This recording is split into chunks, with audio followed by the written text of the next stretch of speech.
Ma'am? Children are dying of starvation. And this body here Ma'am, has please. said not one thing against that genocide. Ma'am, please. Thank you. Not one thing. Thank you, ma'am. Think about it. Thank you. Welcome to the March 4 meeting of the Ann Arbor City Council. If you're able, please rise and join us for a moment of silence, followed by the Pledge of Allegiance.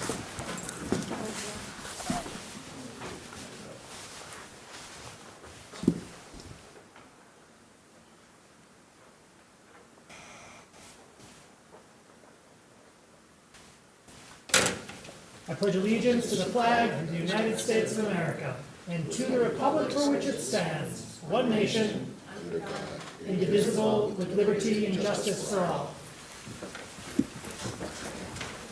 Would our clerk please call the roll of council? Councilmember Dish. Here. Councilmember Harrison. Here. Councilmember Song. Here. Councilmember Watson. Here. Councilmember Radina. Here. Councilmember Ghazi Edwin. Here. Mayor Taylor. Here. Councilmember Iyer. Here. Councilmember Ackman. Here. Councilmember Briggs. Here. Councilmember Cornell. Here. We have a quorum. May I have a motion, please, to approve the agenda? Moved by Councilmember Iyer, second by Councilmember Ackman. Discussion of the agenda. All in favor? Opposed? The agenda is approved. We have communications today from our city administrator. No, Mayor. Excellent. We do have Chair Carter and an update from the Independent Community Police Oversight Commission, our monthly update. Chair Carter, you have the con. Thank you, Your Honor. Good evening, members of council, city administrator, Ms. Clerk. Thank you for this opportunity to speak with you on this first Monday of Women's History Month.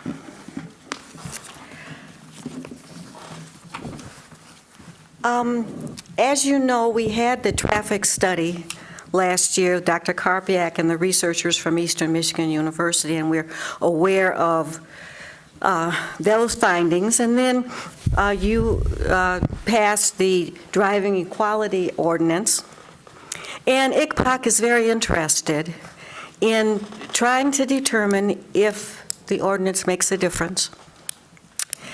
And it makes a difference if it makes a difference for the people who live and work in the city of Ann Arbor and those thousands that come in and out of our city for athletic events, for the art fair and other events that we hold here. So it makes a difference if what we try to do is working.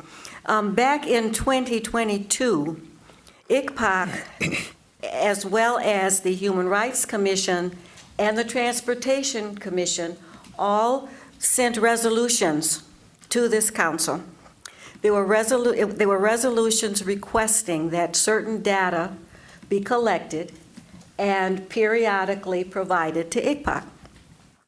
We thought we were asking council to do that, but it turns out, what we just found out, this was an informational piece. We need the data. And what's on the police dashboard is just not enough. I'm not a researcher, but what we're told by researchers is that the information is not downloadable. They can't use it to do their research, and it's not enough. And so I wanted to let you know that shortly we'll be presenting a resolution requesting action by council. That will be a joint resolution with ICPOC and the Human Rights Commission. And the information is not necessarily easily collected, and we know that. But it's worth it, we believe, to have the data so we can know exactly what's going on in the city of Ann Arbor. So we appreciate your attention, and and your action, hopefully, when that resolution comes to you. Secondly, you have in front of you a copy of ICPOC's 2023 annual report.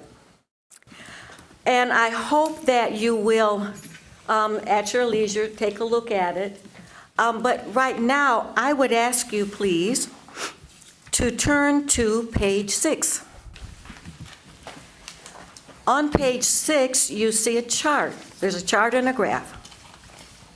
And what you can see is we've separated out by types, the types of complaints that ICPOC has received over the last 4 years.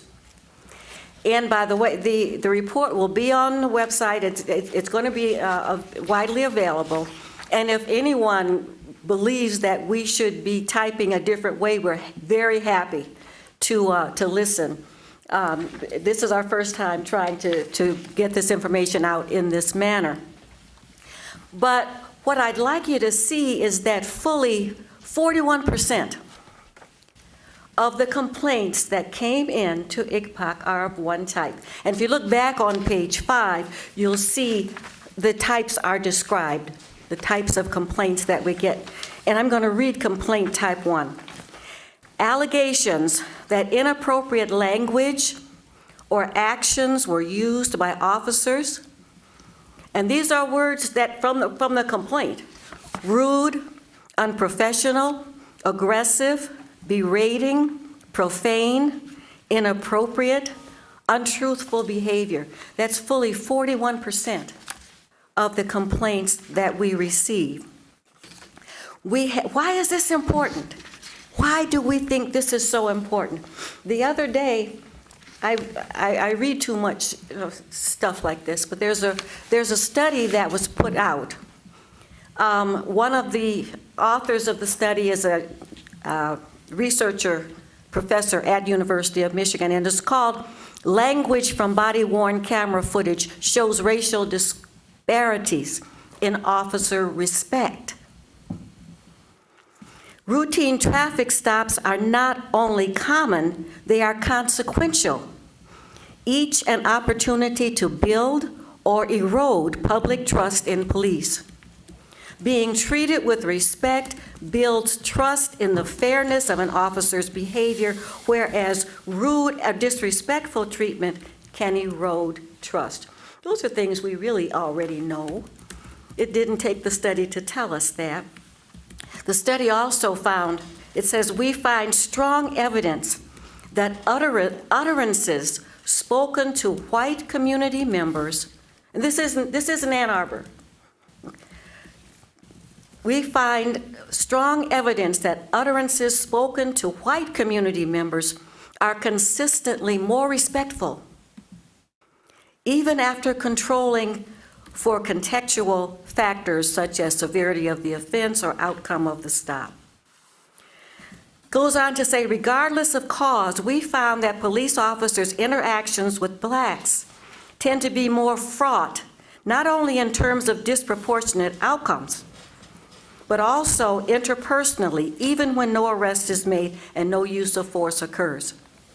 These disparities could have adverse downstream effects as experiences of respect and disrespect in personal interactions of police officers play a central role in community members' judgments of how procedurally fair the police are as an institution.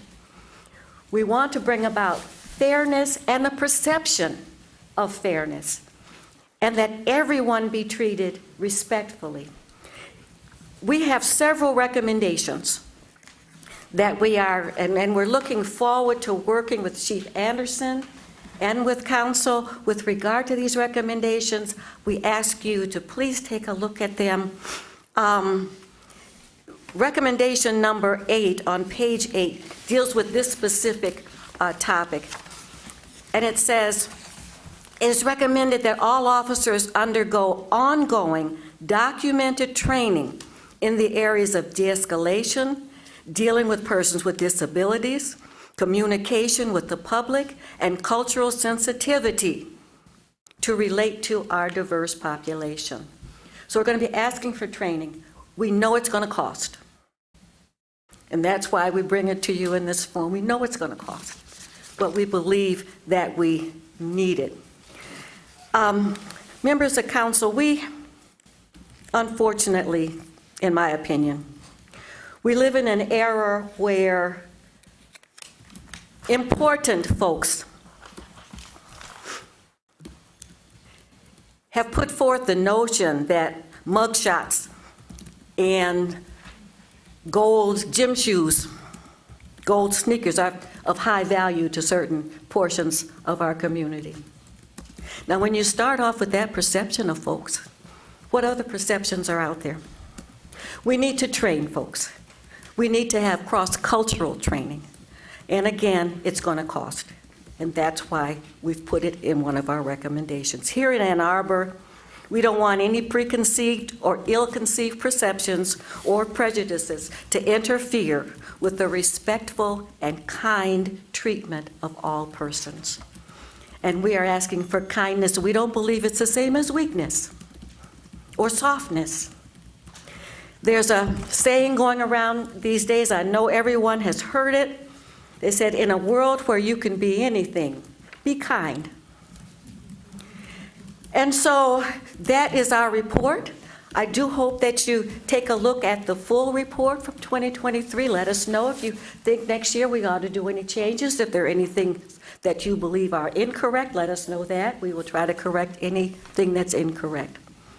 If there are no questions, that is my report for this evening. Thank you very much. Thank you, Chair Carter.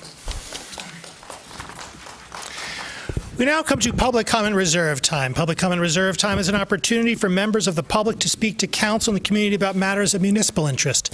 To speak at public comment reserve time, one needs to have signed up in advance by contacting our city clerk.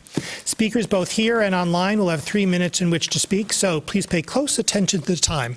Our clerk or the time clock will notify you when 30 seconds are remaining and when your time has expired. When your time has expired, please conclude your remarks and cede the floor. Our first speaker today is Peter Hoke.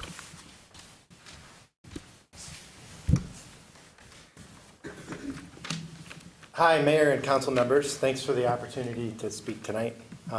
Fossil fuels, dirty small engines, pesticide, herbicide, excessive irrigation, mowing.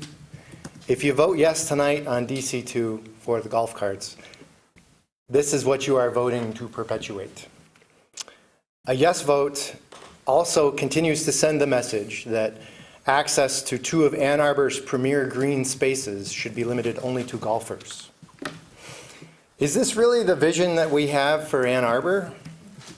I don't think it is, and it's not consistent with our climate and environmental goals, nor with our desire to increase equity. So this body has consistently voted in favor of climate action, pollinators, the river, and perhaps more than anything, people. And you have another chance to do it tonight. Staff have told us that running the golf course in a way that is consistent with our ideals is not feasible without new major funding or grants.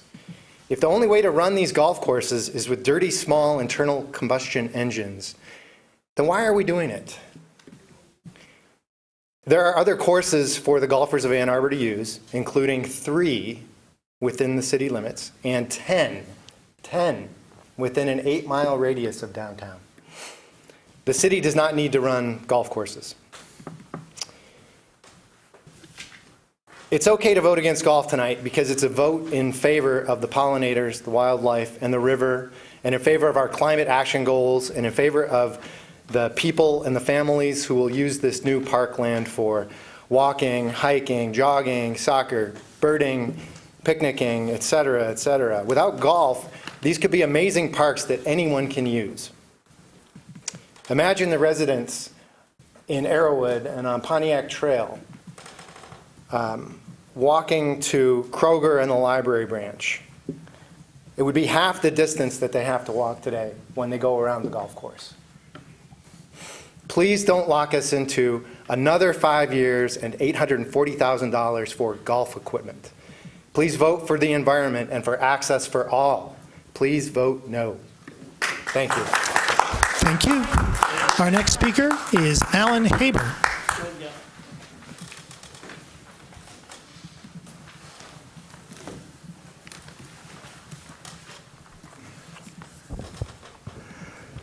Hello, Council. I've sent you all this morning a letter about an article and then the text of an article by Peter Linebaugh I do hope you will read it, about Palestine, about land tenure, about the commons. Indeed, my own note here was, the title was The Commons and Palestine, and somehow the commons again got cut off. But Peter described the traditional land sharing in Palestine, of which I knew nothing, and I expect you don't know much either. And the Ottoman and British land oversight and the Zionist occupation that has dispossessed the indigenous society in a way similar to what happened in America. He shows how holding in common rather than by price allowed a resilient social organization, and that U.S. aid maintains this Israeli occupation without regard to the Palestinian rights or society. This is the question to consider about U.S. aid to Israel. It is not just money.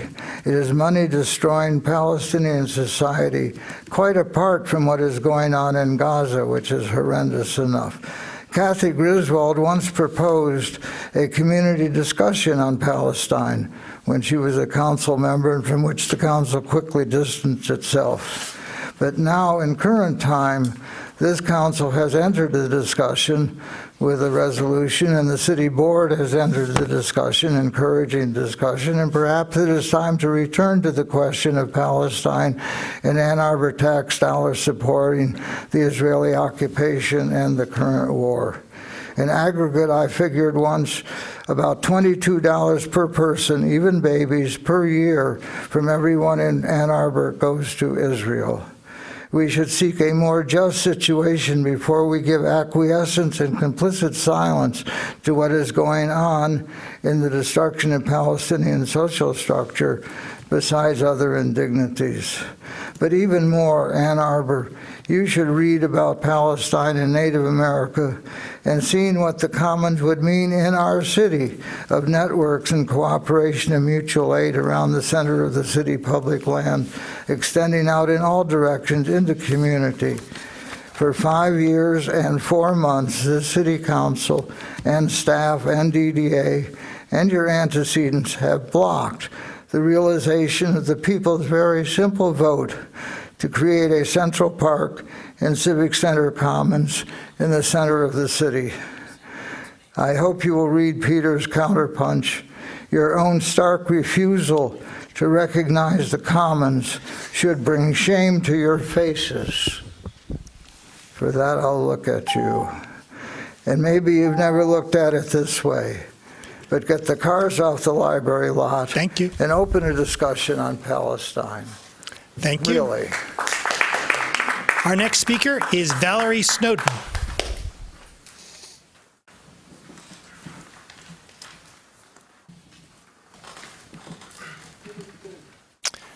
Valerie Snowden.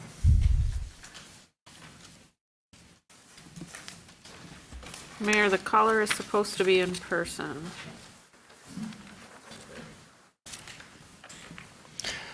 Our next speaker is Kirk Westfall.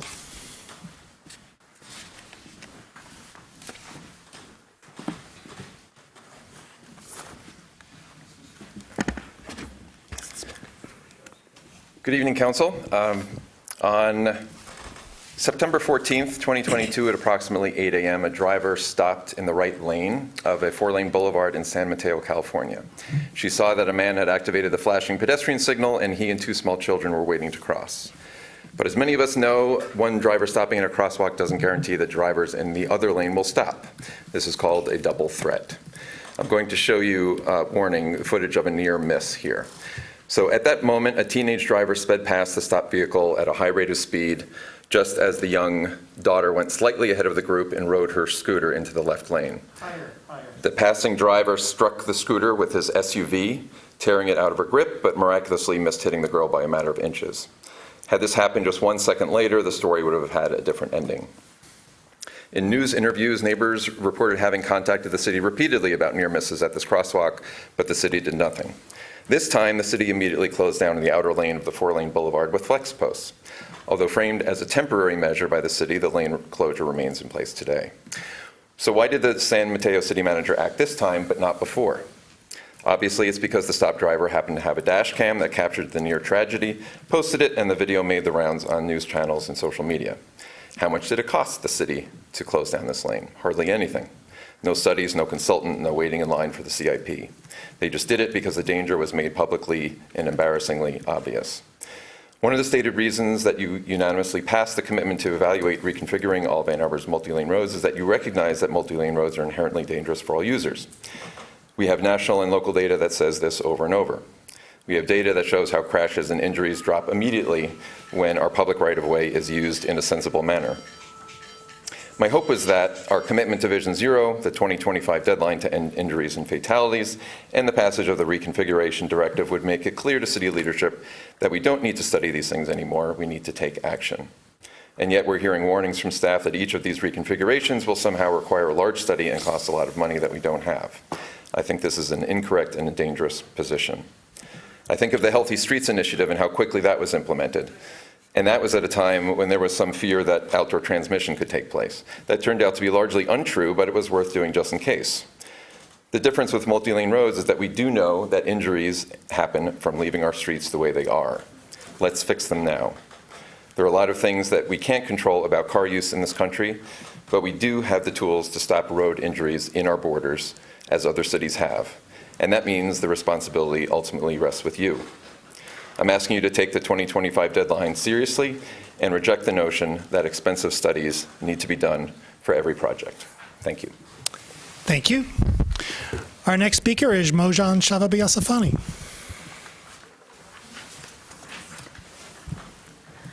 Hello, Ann Arbor.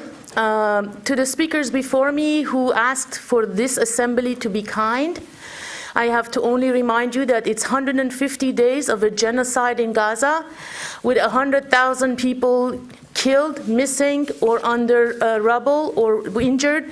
And this assembly has not said one word against that genocide. So if you're looking for kindness, forget about this bunch. If you're looking for clean environment, which was another speaker speaking, again, don't look to this bunch.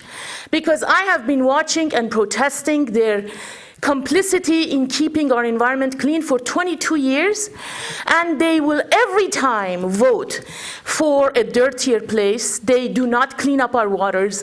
They do not care for public health in this town. They do care, however, for their contributors, and they will make policies that will benefit those contributors when it comes to elections. So I am here to invite everyone in Ann Arbor to come, get engaged, vote these guys out, because they have shown us what they are all about. They are about maintaining their power at the cost of our health and our environment. And forget about humanity. They do not have an ounce of it. In Palestine, every day, children are dying of starvation. Has Ann Arbor City Council said one thing about it? They haven't. In Palestine, every day, children are dying of preventable diseases. Have they said one thing about it? No, they haven't. These people know nothing about kindness. They know nothing about humanity. They know nothing about taking care of the population. They know how to take care of their own pockets, their wealth, and their influence. That is what Democratic Party is about. And Democratic Party, these people are their members. Now, the good news is that students across the United States have become activated. They hate Israel for very good reasons. They are hating the Democratic Party for very good reasons, because they are genocidal maniacs. And they will be the engine behind a change, a fundamental change in this country. This country was built on the blood of natives, the same as Israel is doing in Gaza right now. This country was built on the backs of black people, and this country is very much like Israel. But it will change, because students have woken up, because the public does not like Israel anymore.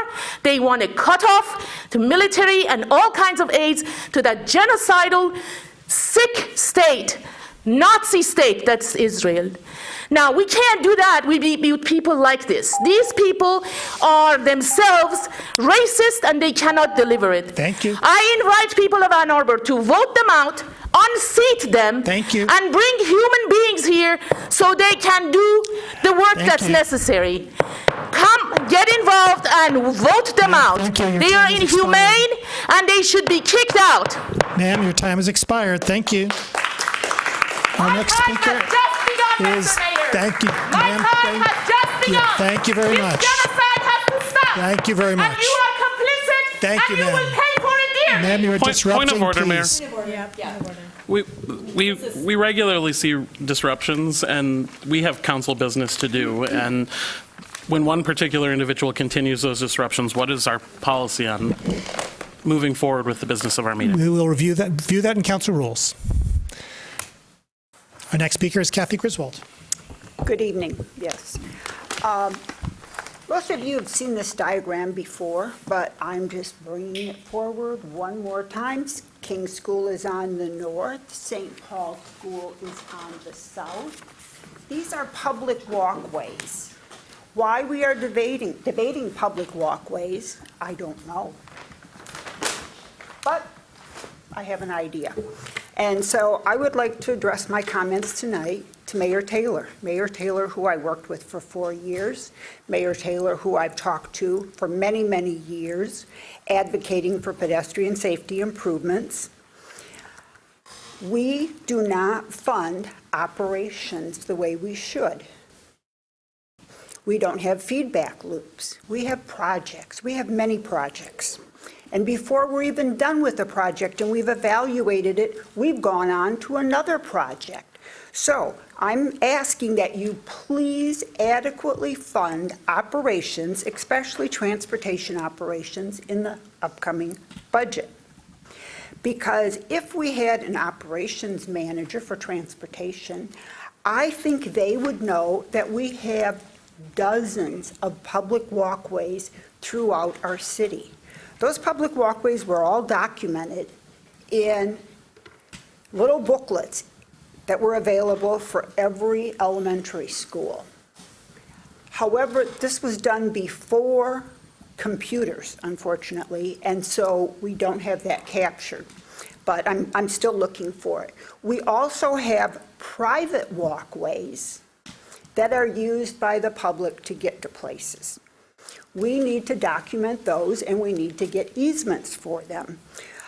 We also need to realize that these are walkways. They're not sidewalks, and there is no need to bring all of them up to sidewalk standards, nor could we, because we would be using funds that should be used for other purposes.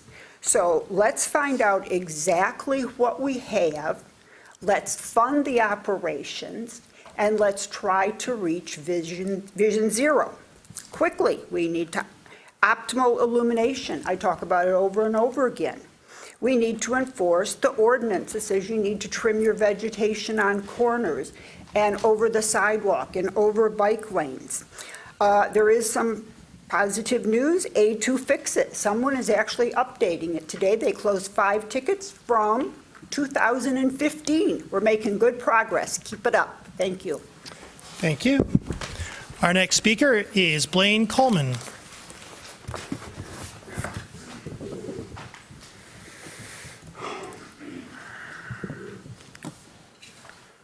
It looks like Jen Iyer has run away from the room, and she has good reason, because I'm going to remind you that Iyer took campaign money from old friends of the Israel Defense Forces. She took campaign money from old friends of the Israel Defense Forces.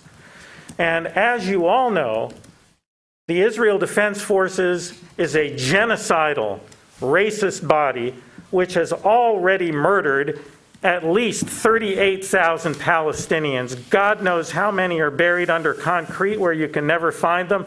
God knows how many have been buried in side streets. At least 38,000 Palestinians have been murdered with your tax money by the Israel Defense Forces. And Jen Iyer took campaign money from old friends of the Israel Defense Forces. No wonder she ran away from the room. Now, there is a little secret that this city council is not in on, which is there is tremendous power in the Ann Arbor area Muslim community, and you saw it here. Hundreds of people packing these chambers until this unfeeling, inhuman city council finally was forced to vote for a very mild ceasefire resolution. That power of hundreds of members of the Ann Arbor area Muslim community can be harnessed to replace this entire city council with people who give a damn about the Palestinian people, people who care about Palestinian life and about human life in general. And I'm not even talking about the giant power of thousands of University of Michigan students who have been marching for Palestinian human rights. I'm not even talking about the power of the DSA, the Democratic Socialists of America.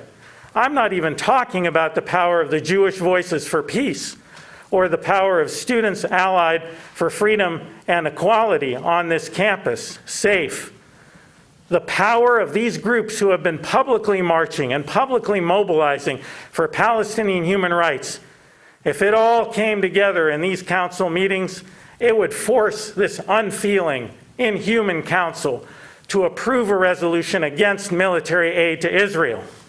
The Minneapolis City Council has already approved such a resolution.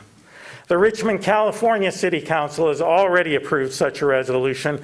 And by God, this unfeeling, inhuman, profoundly racist and homicidal Ann Arbor City Council will also be forced to approve a resolution against military aid to Israel. Thank you. Are there communications today from council?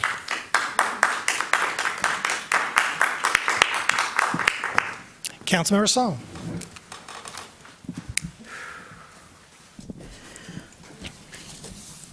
I've spoken before how appreciative I am when the community is able to think critically and compassionately about the anti-Semitism that occurs in our community and how we can talk about the pain and suffering in the world and separate that from the anti-Semitism. So as we speak to the suffering, I'll thank the Muslim community for coming to speak to it, and I thank them for not joining some folks in this room in protesting outside the synagogue for 2 decades.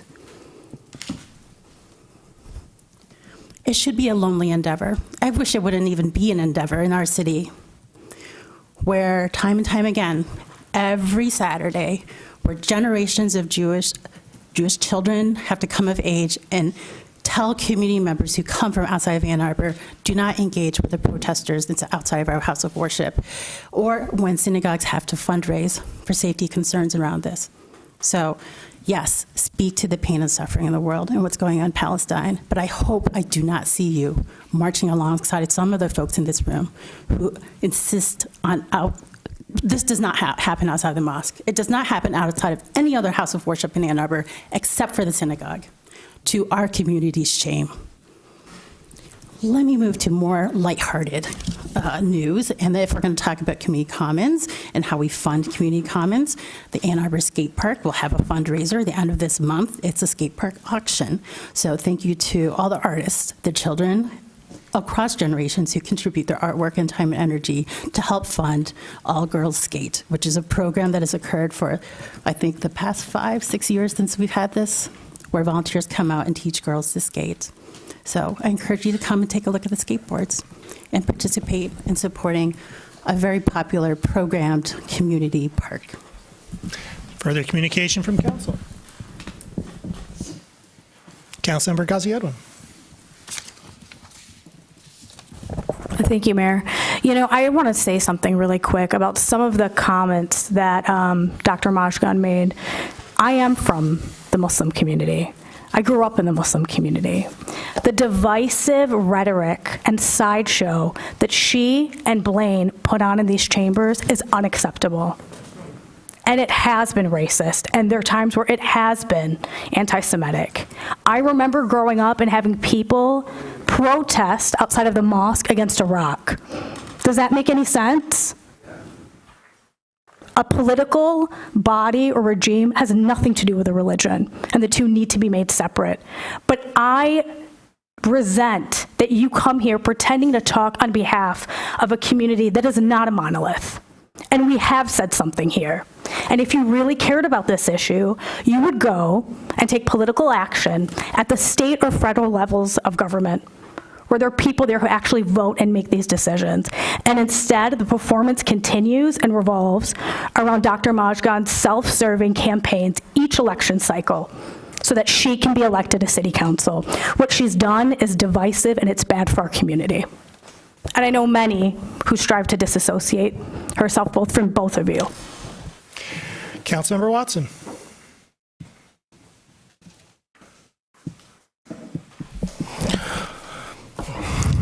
This Sunday, March 10th, I'll be attending a community forum hosted by the Orchard Hills Maplewood Homeowners Association, but open to all residents of the surrounding area at Zoop at Traver Village from 3 to 4 p.m. There will be updates from the Orchard Hills, Maplewood, and Bromley neighborhoods, Thurston and Clegg Community and PTO, Thurston Nature Center, OHAC and Dolphin Pools, and the Thurston Community Players. If you live in or have an interest in the north side, I hope to see you there. I'd like to draw residents' attention to AC2, which is the Ann Arbor Housing Commission's 6-month update on the fiscal year 24 marijuana excise tax expenditure.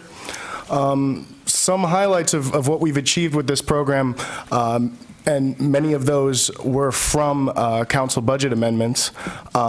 Some highlights include 299 households that were assisted with eviction prevention funding, the Rising Hope for Housing program, which was set up in conversation with various community leaders, including our very own Cynthia Harrison, to aid households who have tenant-based housing choice vouchers and who are justice impacted, to support these families through client-centered, trauma-informed services and to improve housing stability.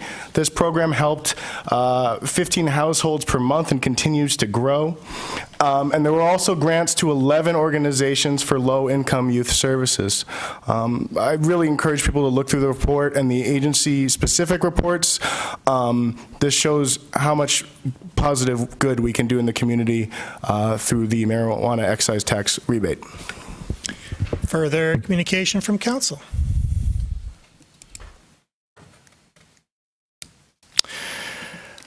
I would like to request confirmation of the following appointment that was presented to council for consideration on February 2024, regular session to the Housing Human Services Advisory Board. Robert Boley. May I have a motion, please? Moved by Councilmember Watson, seconded by Councilmember Adina. Discussion?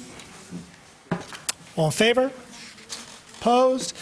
It is approved. I'd like to recommend the following nomination for your consideration to the Commission on Disability Issues. Sam Ackenbauer. We now have before us the consent agenda. May I have a motion, please, to approve the consent agenda? Moved by Councilmember Cornell, seconded by Councilmember Dish. Can we have a little extra quiet in the gallery, please? Thank you. Discussion on the consent agenda. Councilmember Dish. I didn't want to pull anything. I just wanted to say that I'm excited to see that we are acquiring, or we will be if we vote to approve, over 45 acres of property that features rich farmland and wetland. That's exciting.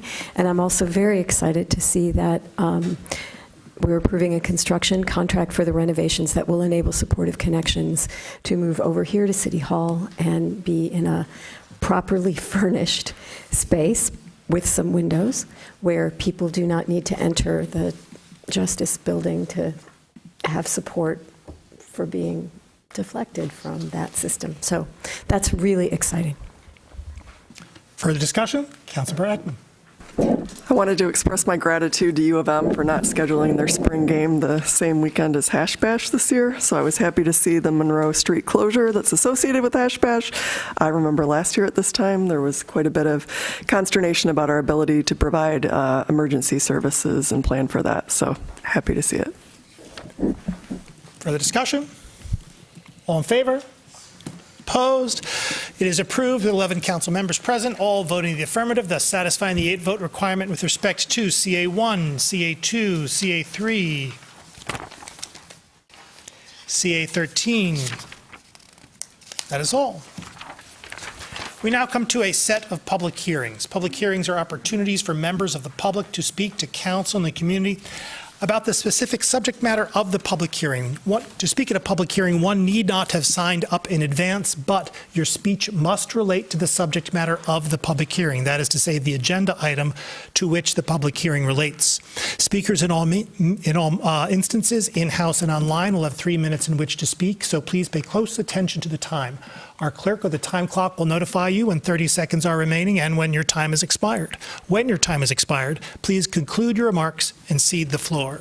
Public hearing number 1, an ordinance to amend sections 8530 and 8531 of Chapter 105, Housing Code of Title 7, Building Regulations of the Code of the City of Ann Arbor. Is there anyone in-house who would like to speak at this public hearing?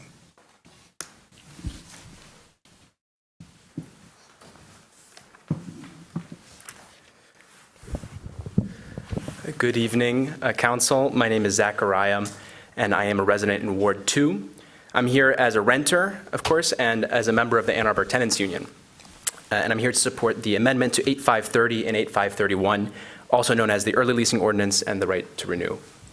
This amendment increases the clarity of these ordinances and, importantly, closes loopholes that have been exploited by bad landlords.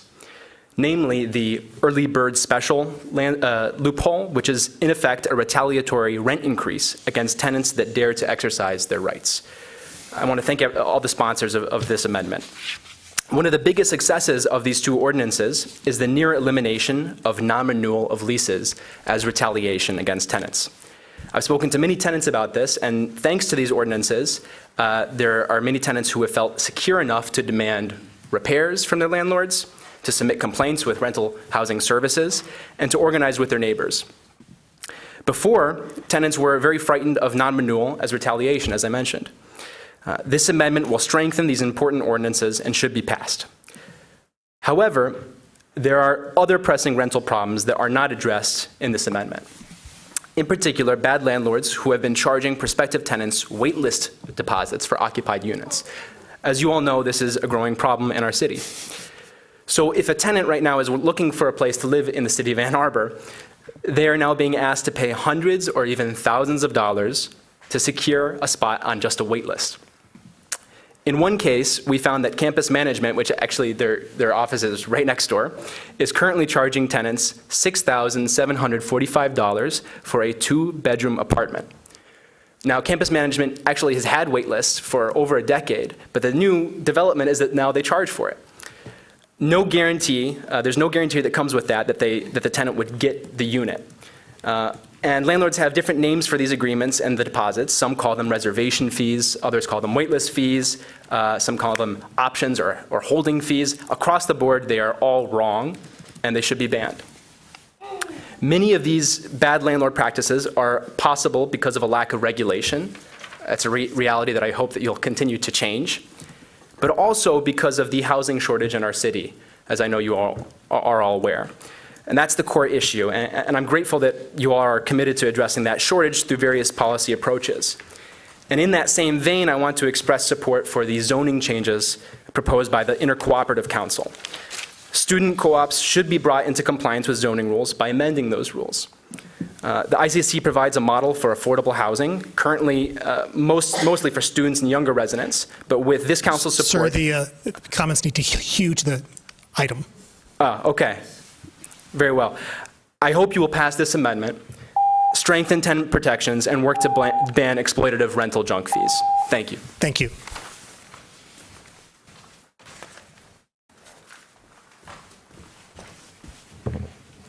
Good evening. Thank you, everybody, for having amendments on the agenda today to the early leasing ordinance and the right to renew ordinance. I am a Fifth Ward renter. I'm a mom. My daughter's back here. And I am a wife. My husband's a social work mental health therapist. And I'm also Carrie Rangian's the state representative, who is a fellow resident of Ann Arbor with you all. I'm here to speak on behalf of more than half of our city's residents, our renters. You all know that. But we're not all just students. I am part of a family. Just yesterday was the 12-year anniversary of me moving into my apartment. And thankfully, my landlord has offered us renewal every year. But this year was the first year that we had 5 times the rent increase offered than we have had in the past. But the point that I'm making to you tonight is that the stability we need as families to stay in our school district, to stay with the same neighbors, is really important. And the loopholes that you're closing with your amendments are going to help families like mine. You know, just as an example, we had a lot of snow days. I have an elementary school student. There's a lot of elementary school students who live in our townhouse complex. And you can't really plan ahead for a snow day, but what we were able to do, since we've been able to stay in our apartment for so long and build this community, is the snow day shuffle, where one family's household takes all the 3 or 4 kids in the morning, then the next family takes them in the middle of the day, and then the next family takes them in the afternoon. And if we're moving every year because we're not offered a renewal, if we can't afford the rent and we have to move every year, that causes instability in our family. And we can't stay and have the snow day shuffle. So I know that more than half of our city's residents are renters. There's thousands of families like mine who can't afford to buy in this city, would love to have that stability, but we can't. And so ensuring the rights of renters through right to renew and the early leasing ordinance and closing the loopholes is very important. Of course, there are some renters who are both students and families. And of course, we can't forget our elders. Our elders are also on an income that isn't going to be increasing at the rate that rent might increase. So being able to have the stability to stay in our rental properties is very important. The last thing I'll say is, obviously, this is only one piece of the puzzle. There's still a big piece of the puzzle that's missing in order to enforce these city ordinances, and that's a change in state law. And as a state legislator, I have introduced a bill to support that, and I'll keep fighting for that to give you the power to be able to really make these ordinance changes last in our city. So I thank you very much for supporting families like mine, and keep up the good work. Thank you.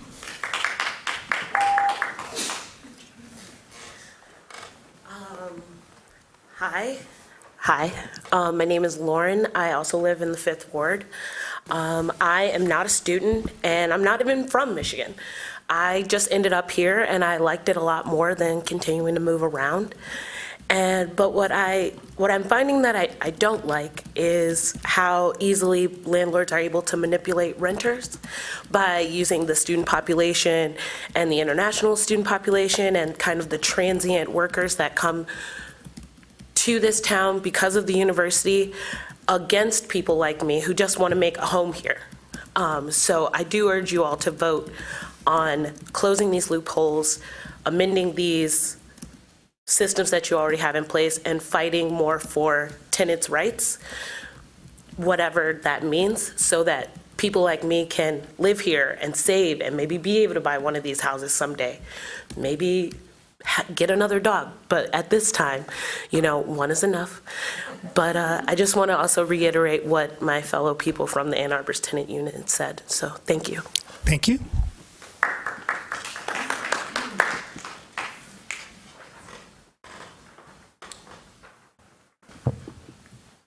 Hello, I'm Aiden Ross. I'm a trade student at WCC, so I'm not part of the university. And I'm actually living in Ypsilanti right now. A major part of the reason why I live in Ypsilanti is because renting in Ann Arbor, as high as the rents can be in Ypsi, would leave me flat broke or worse. A large part of that is the various tricks that landlords can use to drive up the rent prices. And this amendment to Chapter 105 being discussed today would help close that. It would mean that landlords don't have the option to try and pressure people, students, young people, non-students, anyone, into a lease that they are not ready to renew yet. Additionally, there would not be any opportunity for the early bird special trick, which was discussed earlier.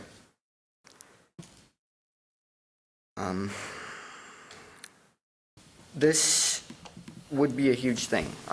It wouldn't solve the entire problem, but it would start to fix the situation a little bit, and it would make it easier for people who are not attached to the university, people like Lauren, who came up here before me, and myself, to live here, because we too are important to this community. Thank you. Thank you. Is there anyone else in-house who would like to speak at this public hearing? Is there anyone online who would like to speak at this public hearing?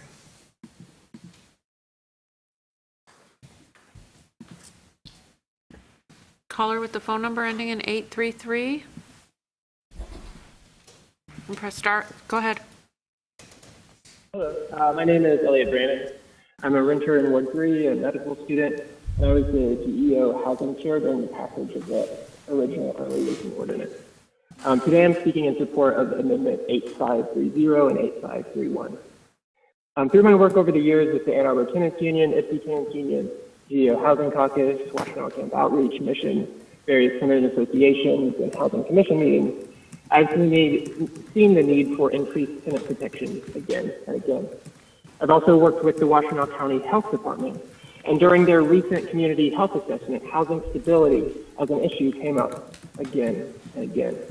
In fact, the longest running tenant association in the county that I know of, the Sycamore Meadows Tenant Association, is supported by the health department due to the important link between housing and health. The housing affordability crisis in Washington County was predicted 10 years ago by the 2014 Office of Community and Economic Development Report on Affordability and Economic Equity. The proposed amendment, combined with the stability that the early leasing ordinance and the right to renew provide, are a chance to actually address a small part of affordability. Early bird pricing, as landlords call it, effectively sidesteps the spirit of this recent legislation by forcing tenants to accept higher prices or a shortened timeline. These amendments support housing affordability by simplifying the timeline of renewal offers for tenants. As one of the original architects of the early leasing ordinance, I can say that I was frustrated when landlords found ways around the legislation. The housing activists that I worked with, however, understand that this will be an ongoing process, and we are working to build sustainability through organizations like the Ann Arbor Tenants Union, so we'll be ready to address citywide issues like the early bird pricing quickly and effectively. You can look forward to hearing from us in the future. Thank you.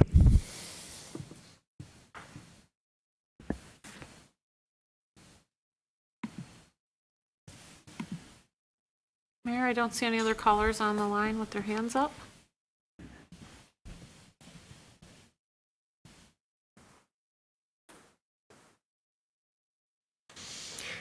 Seeing no one, this public hearing is closed. Public hearing number 2, resolution to approve fees for the fire department, ambulance transport, and lift assists and appropriate funding. Is there anyone in-house who would like to speak at this public hearing?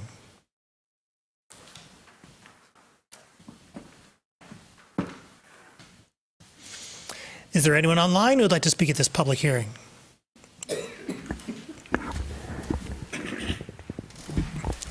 Mayor, I do not have any callers for this hearing.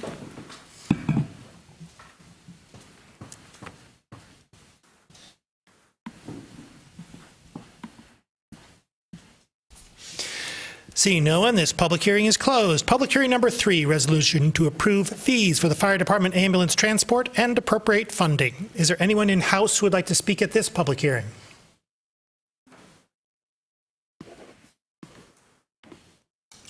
Is there anyone online who would like to speak at this public hearing? Mayor, I do not have any callers online for this hearing.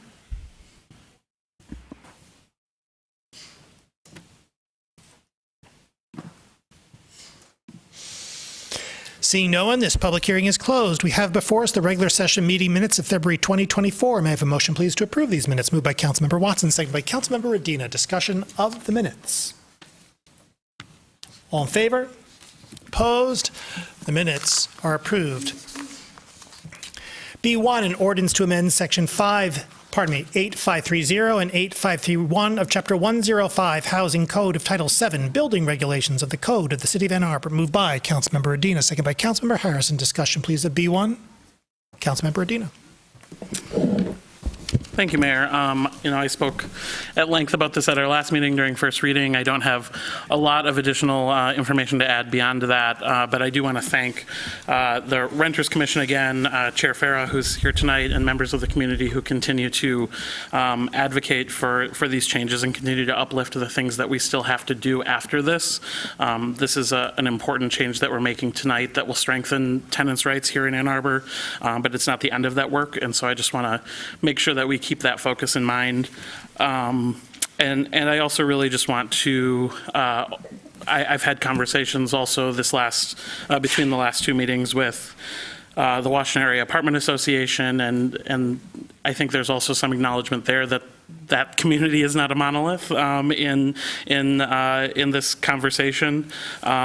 We have heard from landlords. There are two landlords on the Renters Commission who have worked with us on making some of these changes, and so I do encourage some of the landlord community to continue to lead and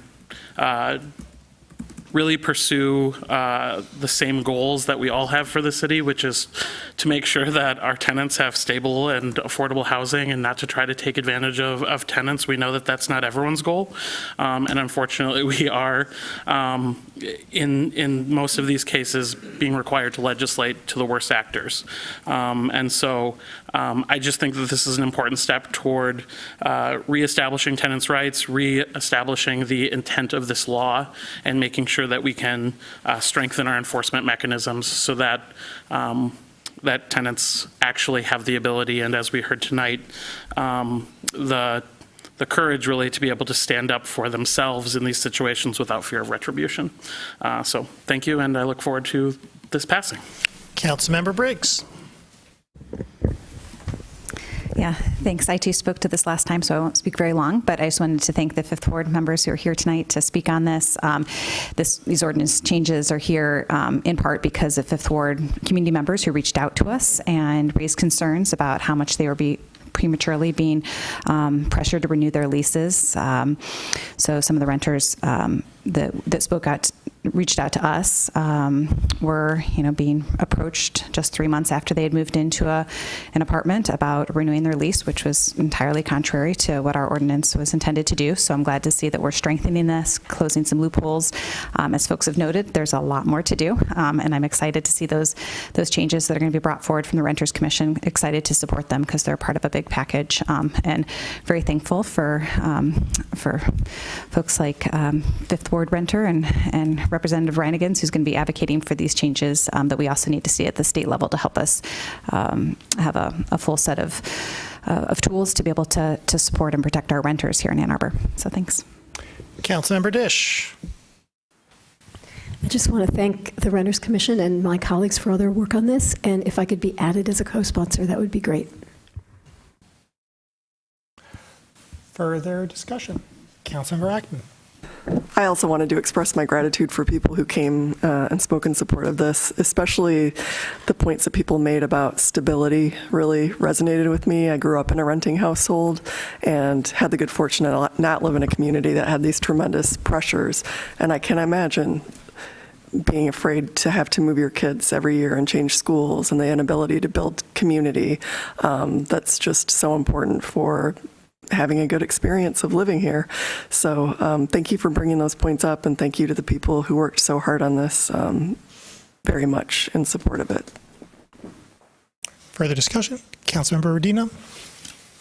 Sorry, I'm coming back because I realized I thanked individuals, but I also want to thank an organization, the Ann Arbor Tenants Union, for their advocacy in the community. They have been really instrumental in organizing some tenants in some of the worst properties where these unfortunate circumstances are occurring, and have been visible and present in a lot of the discussions around this, and so I want to thank them as well.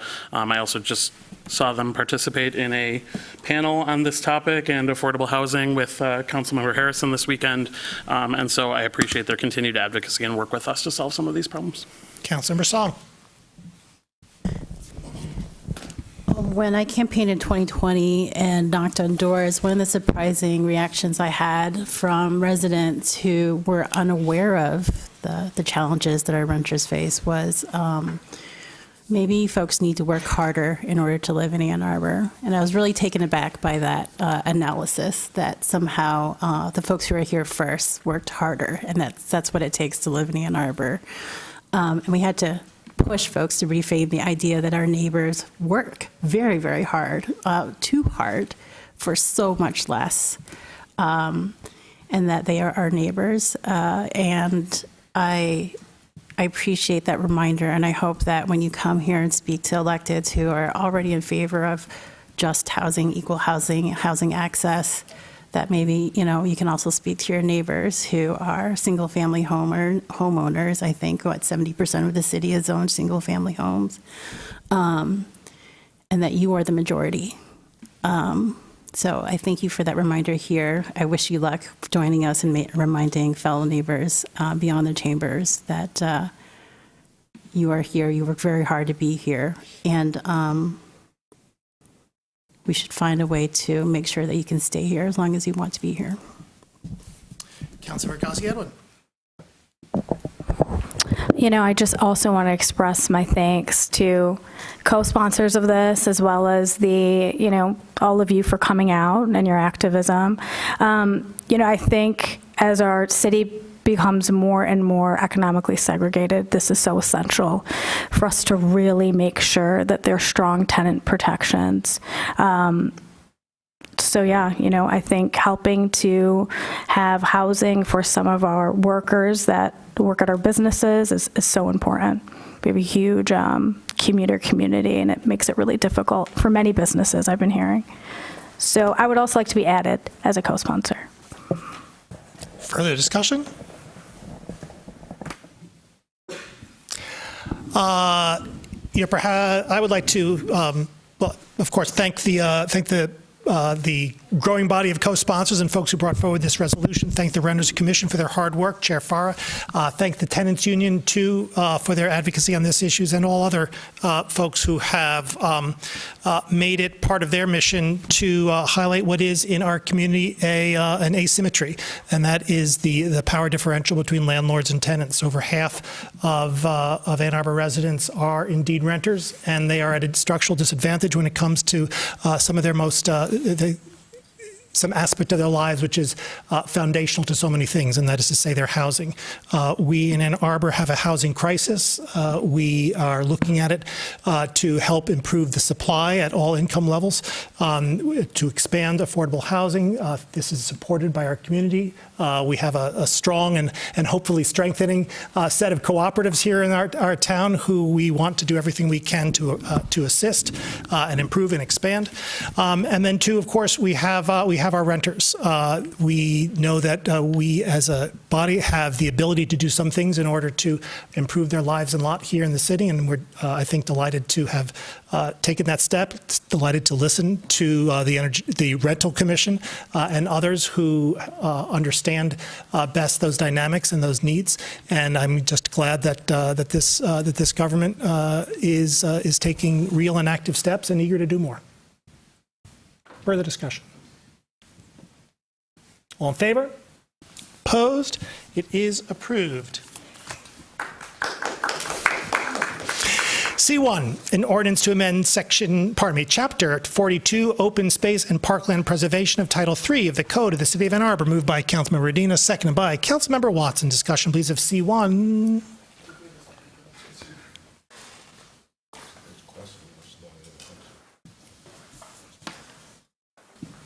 Councilmember Medina. I understand that some questions were submitted late and may not have been in time for a staff introduction, but I have spoken with our Greenbelt staff, and I think they're prepared to introduce this, and so I am going to ask them if they would like to say anything.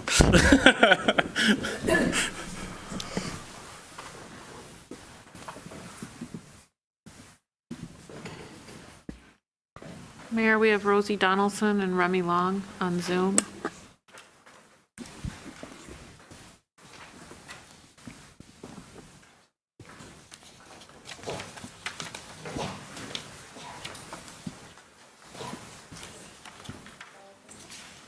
Good evening, council members. Can you hear me? Yes, we can. Thank you. Thank you, Councilmember Rodina, for inviting an introduction to the proposed changes to Chapter 42 of the City Code. My name is Remy Long, and I serve as a Parks and Recreation Deputy Manager, where I oversee a few parks programs, one of which is the city's Open Space and Parkland Preservation Program, commonly referred to as the Greenbelt. So I'm happy to give a little background on these edits that are before you today. I'll start by saying that the driving force behind these proposed ordinance revisions is long-standing. Discussion around ordinance changes is something that was taking place back when I joined the program in 2018 and had already been an active conversation among my predecessors, former Greenbelt program managers. So many of the improvements and recommendations you see captured in the red line edit document and summarized in the memo to you all are drawn up from years of staff conversations about the ordinance provisions. As well, many of the changes stem from changes in best practices that have developed within the land conservation industry over the past 20 years, which are many of the lessons that our own program has learned directly in our own acquisitions over the past 20 years as we grew from a program in 2003 with 0 acres of protected land to now in 2024, 7,600 acres of permanently protected land surrounding the city. So because the Greenbelt strives to align its operations with Land Trust Alliance best practices, and our own program also seeks to innovate at the local and state levels, it's important that the ordinance reflects the program's needs and provides the ability to continue to innovate within the land conservation industry here in our community and at the state level, all while meeting those best practices. I should also mention that changes like the ones you see, or I'd say big overhauls of similar ordinances in other municipalities within the state of Michigan aren't uncommon. Other municipalities have undertaken similarly significant updates. The permanent land conservation industry isn't exceptionally old, but there are other municipalities that have had programs in existence for 20 to 30 years, like our own, that looked at their original ordinance language and made significant changes to align their operations with the needed updates to some of the language there, meet new funding requirements and more. So in all, to keep it short, the changes reflect the maturation of the city's Greenbelt program, its robust portfolio of existing work. They reflect the needs of a highly productive program that's consistently innovating, and reflect the needs of a program that has to manage a large portfolio of perpetual legal obligations into the future. So this was by all means a slow, intentional, years-long process where it has all accumulated into one large set of proposed revisions for your consideration to meet the current and future needs of the Greenbelt program. I'm happy to speak to any specifics best I can if you have any questions. Thank you. Further discussion? Councilmember Briggs.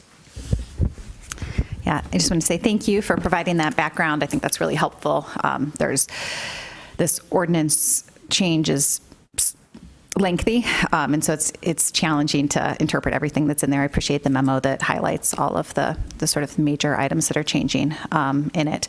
A few questions that I have specifically are around the administrative cap, which is removing the 6% administrative cap, which I understand the memo notes that the cap does not exist in any other local land conservation programs in Washtenaw County. But I was just curious if you could speak a little bit more to any other investigations that you've done around the state or country to understand kind of what benchmarking was done, because entirely removing it is obviously a big change. Yeah, it's a great question. I appreciate it. So I can say that, yes, it does not exist in any of our local programs, municipal programs that we partner with regularly. It also is not a feature of any ordinance in the state of Michigan for any of the other municipal programs that are funded in the state, many of which come from the greater Traverse City area as well. So none of those programs have administrative caps either. I confirmed that with the executive director of Heart of the Lakes, which is the state association of land trusts in Michigan.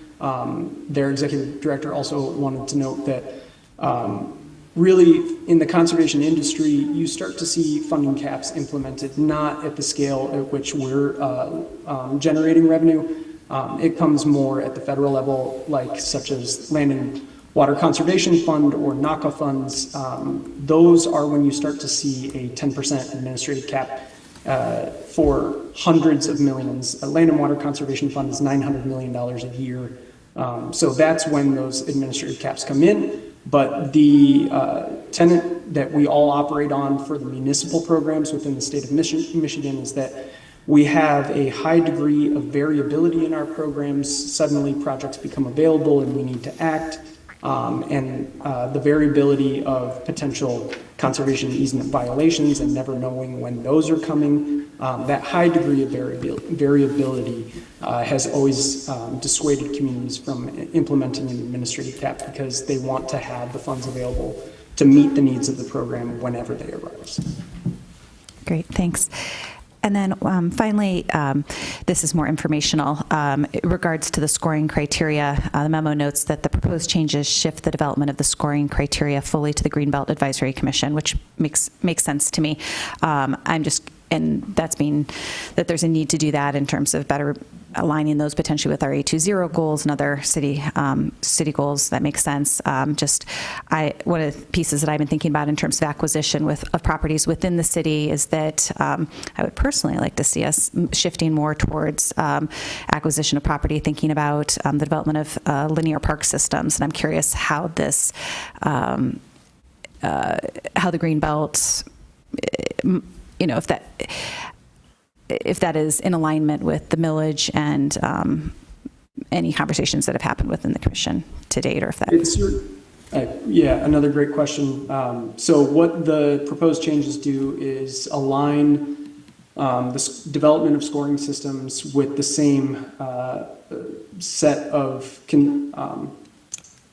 collaborations between the commission and staff that exist over on the Parks Advisory Commission side of things. So if you're not aware, the open space and parkland preservation millage revenue is divided 1/3, 2/3, 1/3 of the revenue going to the parkland acquisition function of the millage, and then 2/3 to the Greenbelt land acquisition functions of the millage, with the Greenbelt Advisory Commission overseeing the 2/3 use, and then the Parks Advisory Commission making recommendations to council on the use of the 1/3 dedicated to parkland acquisition.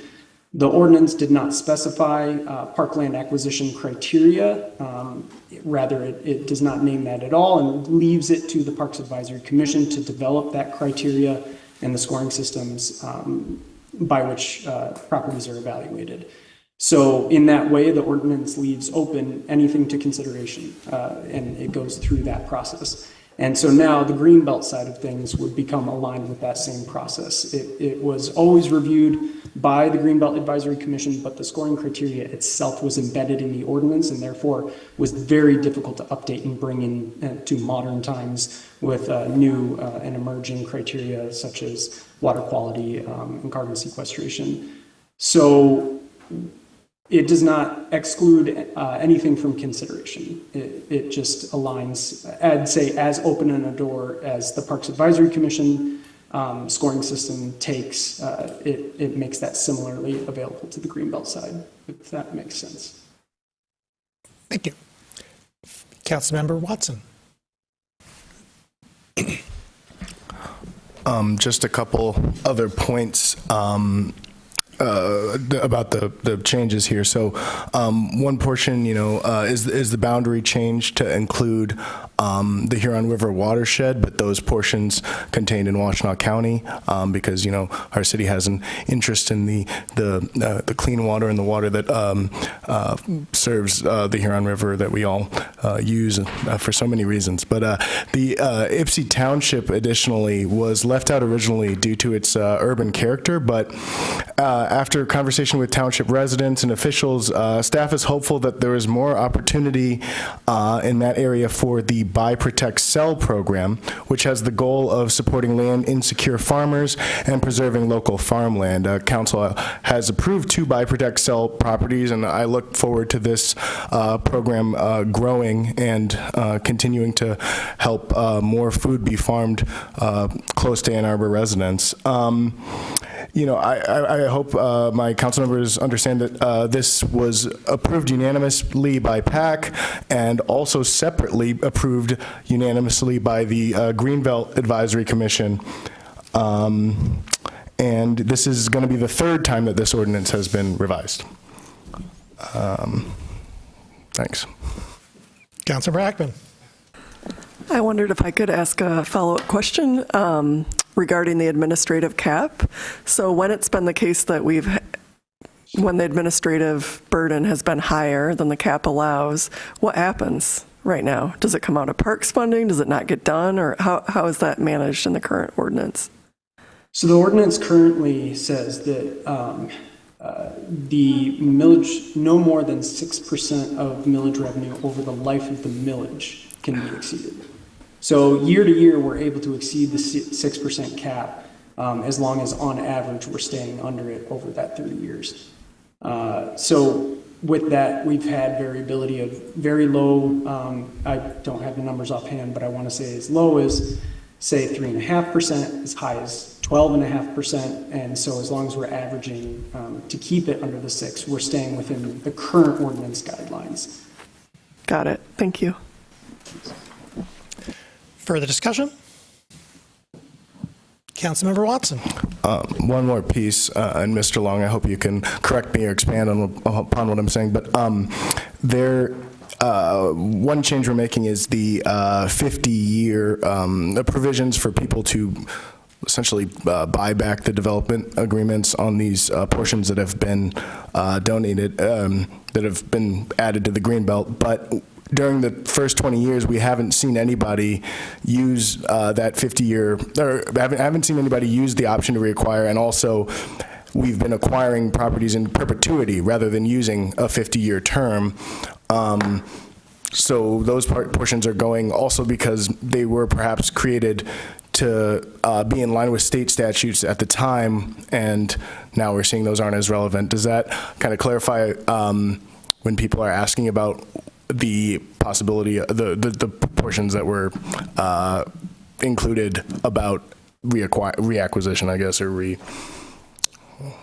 It's a very complicated subject, Councilmember Watson, and I think you just did an excellent job of summarizing it. But effectively, let's call them, for lack of a better term, buyback provisions that exist within the Greenbelt Ordinance exist so that we can qualify for certain funding. It is a requirement of that funding source at the state level that that language be included. However, the legal agreements that we're constructing as a city with our partners, and many times with multiple funding sources on the table, are perpetual conservation easement agreements that cannot be undone in that way, a buyback way. It is not a term agreement, it is a perpetual legal agreement. So while it is a requirement of that state funding source, it does not apply or could not be applicable to the portfolio of work that we've done as a municipality to date. Thank you. Ms. Kaur. I just wanted to mention that if there are any questions about legally how this works, Mr. Frost is also available. Thank you. Further discussion? Councilmember Ackman. Full of questions. we received an email today, and I went and looked, and I'm hoping you can clarify this, that in section 3.62, it talks about extractive or other purposes. That's under a definition. So it's a definition revision. And the communication that we got fears that this means that we're opening the door for gravel or sand mining operations. Can you just please clarify that point? If you could point me to the specific subsection, that would be helpful, or page. Number 8, let's see, I don't have page numbers on mine. Page 3 of 22.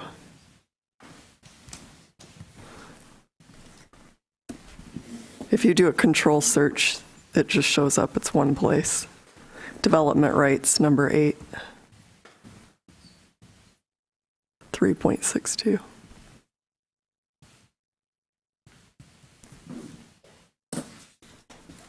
I see. Sorry, give me one moment.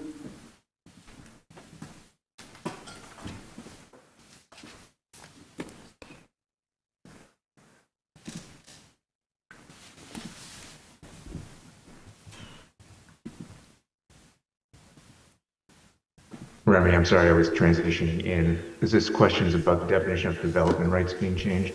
Yes. Yeah, so that definition is taken from a state statute. And development rights are a very particular method of acquiring property rights that we do not use. We use conservation easements.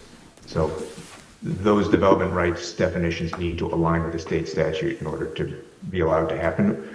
Again, we haven't used that, but we wanted to have the option to use it just in case the state started using it and perhaps funding it. So we need to have an ordinance on the books in order to implement that. Which is the legal tie directly back to what Councilmember Watson had just brought up in terms of the buyback provision. That's why this definition of development rights is included. Thank you. Further discussion? All in favor? Opposed? It is approved. DC1, resolution to appoint Sean Duval to the Economic Development Corporation Board as a non-resident elector. Moved by Councilmember Iyer, seconded by Councilmember Cornell. Discussion of DC1. Councilmember Song. Mr. Duval has served with me on the Ann Arbor Area Community Foundations Board and is active in Ann Arbor and Ypsi Chamber. He's a well-respected leader who does a lot for the Ann Arbor area and the entirety. And I'm really glad that he's committing more time to its betterment. So thank you. Further discussion. Councilmember Cornell. I have the pleasure of serving on the Destination Ann Arbor board with Mr. Duval, and he is a small business owner. It's not very small anymore, but he's a business owner in town. And I think, to his credit, it's not a small business anymore. But he does know this area very well. I think he's very much in tune with the community and the business community as well, and I think it's a much-needed voice on this group. So I'm really excited to see him take this on and echo Councilmember Song's appreciation for our good luck in having him work with us on this initiative. Councilmember Iyer. I'm just going to simply add to his praises here. I first met Sean Duval when I was serving on the County Board of Commissioners, and he was on the Michigan Works Board, I believe, and I was serving as a liaison to that board, and got to know his vast amount of experience at that, even at that time, that was in 2016, in regards to local economic development. And so I think the EDC will be well served, particularly considering the fact that the EDC is looking to and is expanding its purview and getting more into the area of advising the city on economic development issues. I will also just say that Sean Duval took in my dog when I developed a late-in-life dog allergy, so I'm forever in his debt. So I will be voting yes. Chip.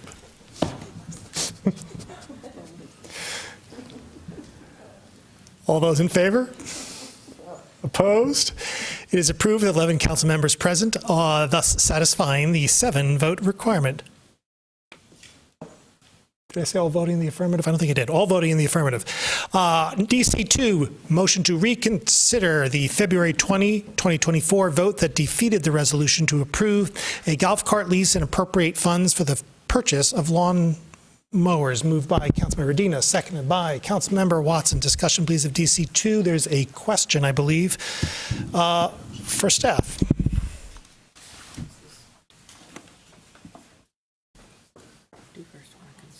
Oh. Councilmember Medina. Oh. I think we do. I'm yes. Is there any discussion on that? All in favor? Opposed? It's approved. That was to put it back on the. Yeah. And now, resolution to approve a golf cart lease and appropriate funds for the purchase of lawnmowers, moved by Councilmember Medina, seconded by Councilmember Watson. Discussion, please, of DC2. Now there's a staff introduction. I'm new at this. I appreciate everybody's forbearance.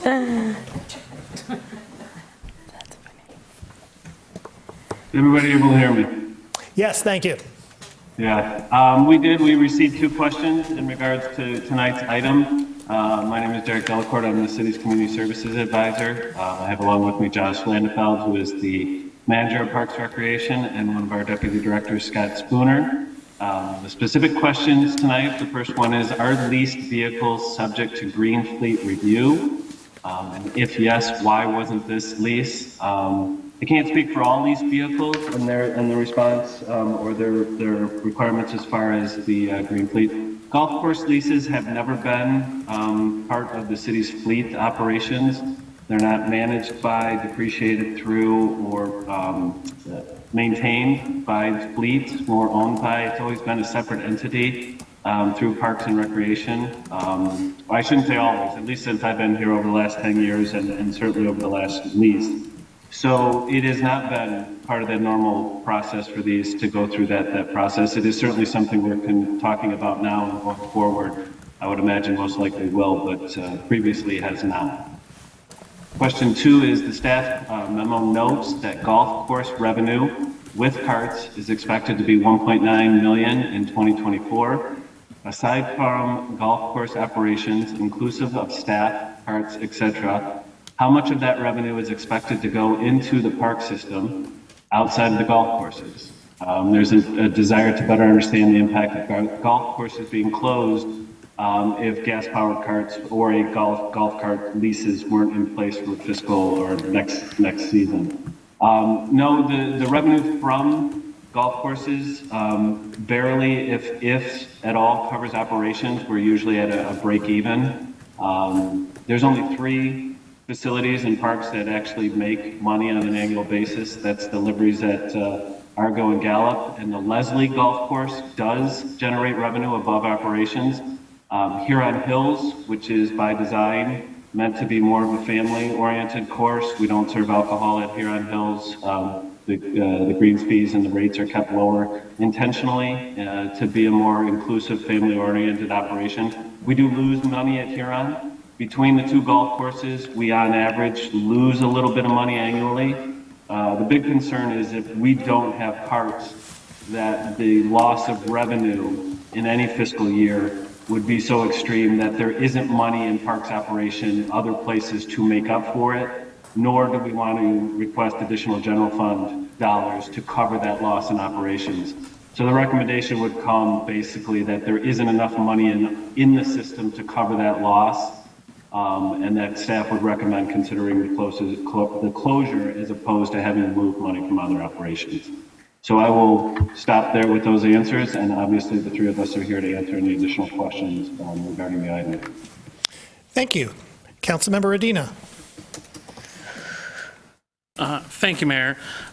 First, I'd like to move to amend the resolution to include the proposed whereas and resolved clauses attached to the agenda, in which I'll ask our clerk to recirculate now, but I can read as Whereas creating and implementing a just transition to community-wide carbon neutrality as stipulated in the city's A20 Plan Strategy 2 necessitates 100% decarbonized energy and accompanying electrified energy systems installed at all city facilities by 2030.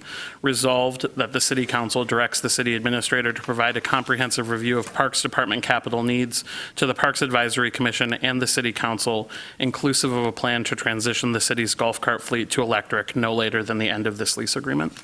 Is there a second? Seconded by Councilmember Gaziedwin. Is that friendly to the body? Friendly. Councilmember Rodino, you still have the floor. Thank you. So at our last meeting, I voted against this lease contract in large part because I believed that this contract would set us behind on our A20 plan. I believed incorrectly that golf carts were considered part of our city fleet, and that the contract, that this contract would put us behind of our goal of 90% of the city's fleet transitioning to electric by 2025. In subsequent conversations with staff, I was reminded that the city fleet vehicles are only those paid for out of the fleet fund, and that the city actually owns. These golf carts are leased and paid for by the Parks Fund, and as a result are more accurately fall under our 100% decarbonized energy and accompanying electrified energy systems installed at all city facilities by 2030 goal. So this contract, while not ideal, does not set us behind on our A20 plans, and I've heard from Parks staff about how much they want to make this conversion if we make funding available to achieve it. With the amendment that I proposed tonight, the resolution reminds us of our goals and directs the city administrator to provide a comprehensive review of our Parks Department capital needs to Parks Advisory Commission and City Council and make plans for that transition. Further, I do think it's important to say that I am not personally a fan of urban golf courses. I think there are probably better uses for this land within our city, but this isn't the choice on our agenda tonight. If we vote down this golf cart lease in a proxy vote on land use, as some have encouraged us to do, and forego the revenue generated by golf cart rentals, which will force us to shut down the golf cart course for a season, without appropriate visioning, planning, and budgeting work necessary, or clear council direction to guide staff and appropriately resource another use, even as parks open space, staff would need to assume that a future council action could reopen this course and would likely need to maintain it in a way that would allow that. If the goal is to shut down our golf courses, which hasn't actually been expressed at this table yet, I don't believe that this is the appropriate way to achieve that through a proxy vote. So I'll be voting yes tonight. Councilmember Iyer. Thank you. I've, in my time on council, made no secret of the fact that I think, given the fact that we have a housing crisis and a climate crisis, that golf courses just are not a good use of land within the city.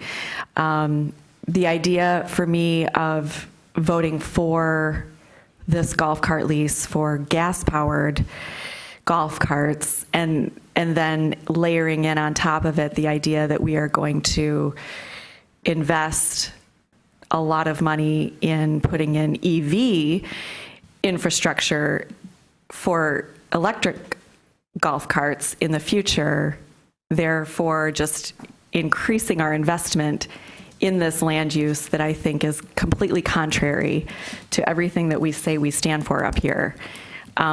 Is just not something I'm willing to do.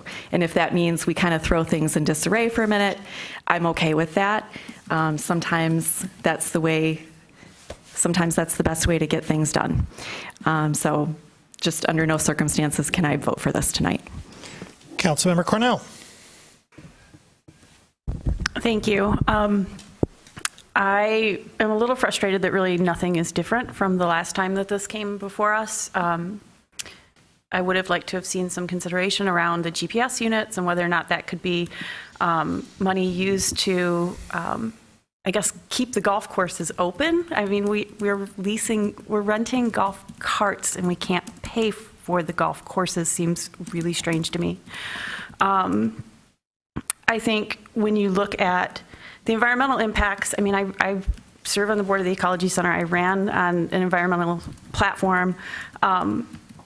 2.5 hours per week of use of a gas-powered golf cart emits the same amount of CO2 as 8 refrigerators powered consistently, constantly for an entire year. So my conscience, first of all, on that point, I'm not going to vote yes for this. I also think there's We need to recognize the dichotomy between being outside for recreation while contributing to the relentless environmental destruction by having these crazy pollutants that we're subsidizing. And I also think there's a really terrible dichotomy that as a body, we can sit here and say, you can rake, but you can't walk when you golf. Like, that to me is also a terrible message to send and seems inconsistent. If that's what our values are, why don't they align? Golf only benefits golf.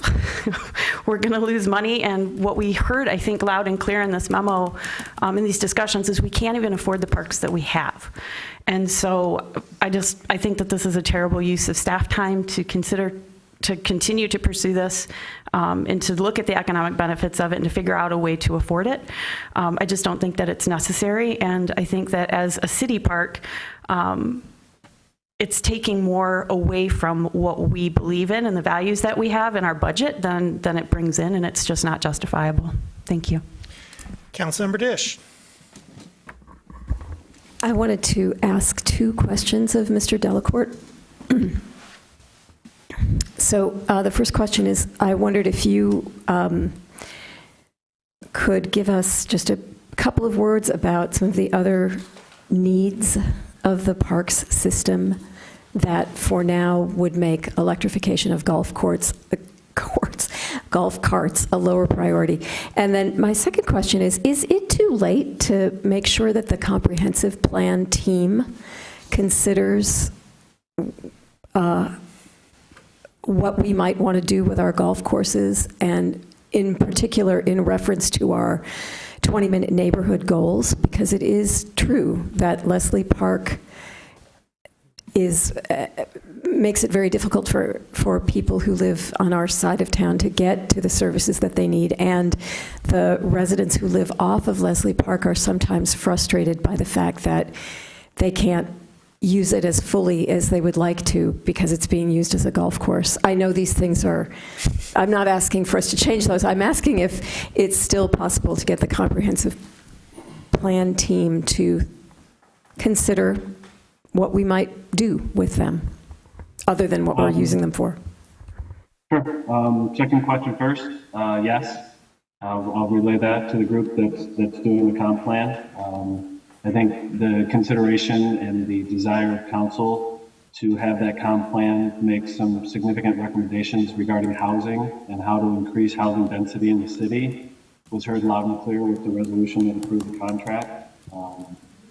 But just to double down on that, I will make sure the comp plan hears that message in relation to all land uses, including park-owned properties in the city that may be available, and what that process would look like.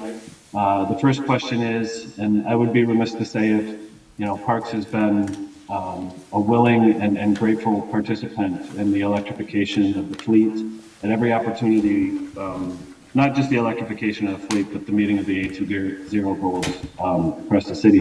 This is not a matter of a desire or a lack of desire to have electric golf carts, nor is it a lack of desire to have cart barns and the infrastructure necessary to put them in. I appreciate Councilmember Dish's question, because for us as staff, the recommendation is solely related to available resources versus priorities. We make no bones about it. The money that it would take to build this infrastructure, it is not massive, but it is significant in comparison to need. We sit today with a $20 million in unfunded ADA improvements that we need to make in parks.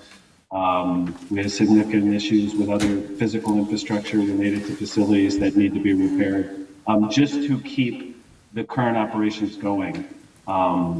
The conversations regarding the value of golf and the utilization of the land aside, with the current infrastructure and capital needs that we already are aware of, we would be remiss to make a recommendation that any available funding, whether it be grant or general fund dollars, or the cutting of other programs in the Parks Department to fund the infrastructure necessary to either buy or lease electric golf courses, would not be a comfortable recommendation for us, to say the least. Any amount of available funding that comes from those sources, whether it be general fund or grant dollars, recognizing the priority and the importance of electrification and of the sustainability goals in the H20 program.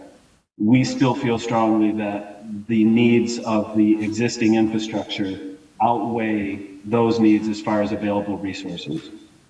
We certainly understand that council sets budget and sets priority, and if you tell us that there is money you would rather us spend on that infrastructure, we will do so, and there's a lot of folks who would be grateful to have the carts and the barns and the infrastructure that goes with them. I could go on and on about the capital needs. You guys will see the contract for the capital study for parks in front of you shortly. It was on our agenda to do this year. It is designed to walk hand in hand with that ADA study, so we can make solid funding recommendations on what parks and recreation's needs are going to be for a long period of time. But I think I've answered where some of our priorities are, and like I said, there's a laundry list of other needs we could talk about that we're going to be hard pressed to find funding for over the next 10 years. Councilmember Briggs. Thanks. As I voiced at our last meeting, I remain concerned that this lease conflicts with our carbon neutrality goals and that the golf courses conflict with our land use goals.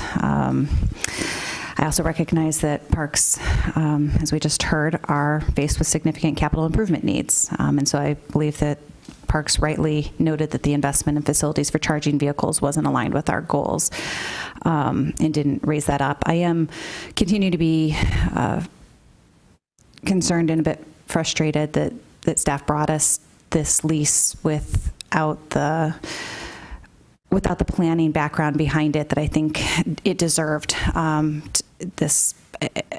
I don't think we should have been presented with this lease in this capacity, as it came to us. I'm really appreciative of Councilmember Cornell for raising the issue at the last meeting, I think, and highlighting this. It's difficult because I don't disagree with anything that she said or Councilmember Iyer said in terms of what our values are.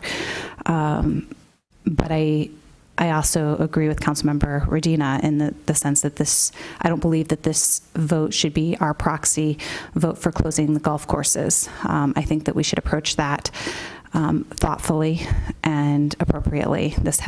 An abrupt closure has significant impacts on staff, and it has significant impacts on community recreational expectations, of which golf courses are not a priority of mine. But I recognize that they are an expectation of our community at this point. And I believe, however, that the time has come for us to have a serious conversation around that, but I don't believe that we do so in the capacity of this vote. I would be happy to co-sponsor a resolution to have us actively look at this issue well in advance of when this lease is going to be up so that we can actually have a thoughtful conversation about what the future of this land should look like and do that in conjunction potentially with our comprehensive planning land use plan. Because I think that these are, there's significant trade-offs that we're facing at this point.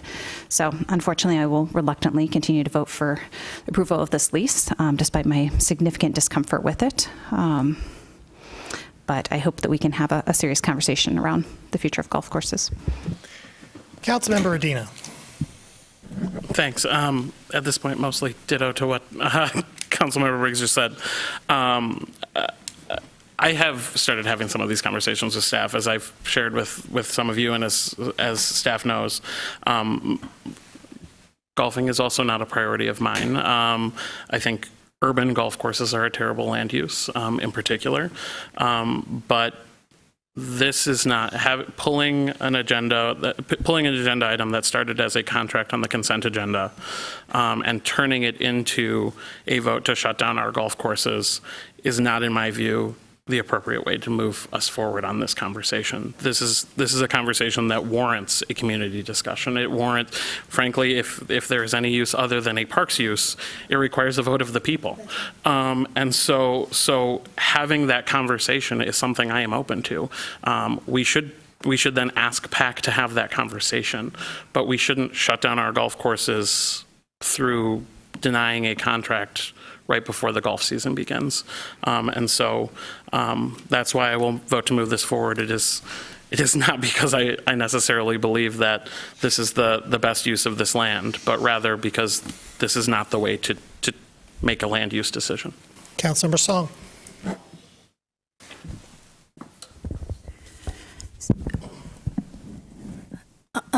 So I never thought I would ever have a vote on golf carts at this table, considering that my partner spent years passing by our local golf parks and shouting, this should be a skate park. But, if we're going to talk about how public parks are used and how they're cited, the skate park is actually an excellent place for housing, considering that it's off of bus line and close to affordable housing. Those are fighting words in my household. But again, clearly, this is not a discussion that happens at the table where we decide which park is more well suited for housing, because this is not a discussion that even the Housing Commission has had. We have so many other parcels to consider, to not only consider, but engage in community engagement, to figure out financing,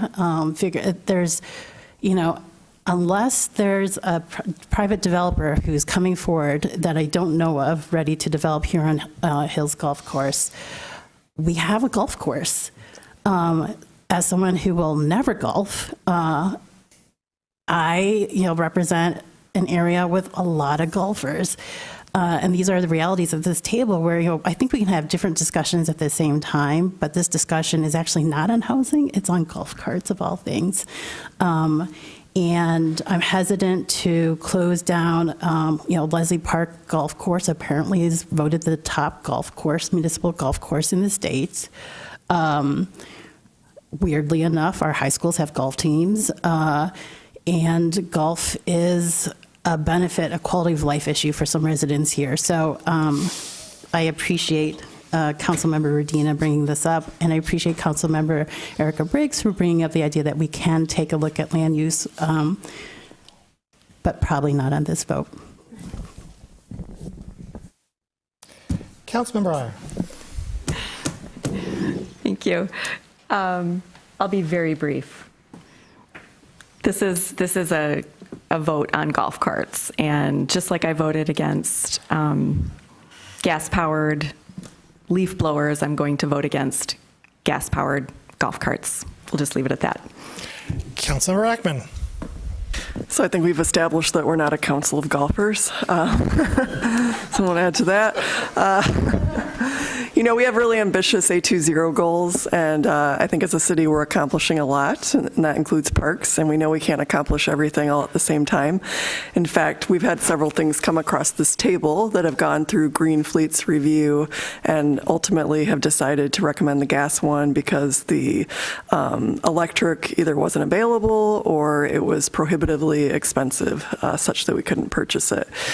And to be honest, I really don't want to spend $1.2 million from our existing parks budget to retool the existing golf courses for the reasons mentioned. I think what's nagging me about this is that we charge a fee to use the golf courses, including for the carts. And it seems like if the fees that we're charging are not allowing us to cover the cost of needed upgrades to meet A20 goals, that feels like we're kind of allowing a negative externality in the form of emissions, and that doesn't really seem to make sense. I don't necessarily think now is the time to make that decision, again, suddenly just basically yanking this away through a contract, so I think I'm actually going to support this, even though I voted against it last time, for many of the reasons that my colleagues said, but it's a tough one. Councilmember Cornell. I just want to make sure I understood what Mr. Delacourt said, was that we're going to spend this money out of the general budget, but not actually make any money off of the golf cart rentals. Is that correct? To be perfectly clear, we don't make any money on golf course operations. They cover what it costs to run both courses. Thank you. Can I add something to that, please? Yes. So last year, many of the golf course fees were increased during the budgeting process to further support the viability. Golf in the city of Ann Arbor in 2009, 2010, there was a lot of discussion similar to the land use that made some decisions for it. We made decisions back then to keep the courses at an affordable price and focus on that. Some of the fees that we increased last year at the golf courses have not been increased in 10 to 15 years.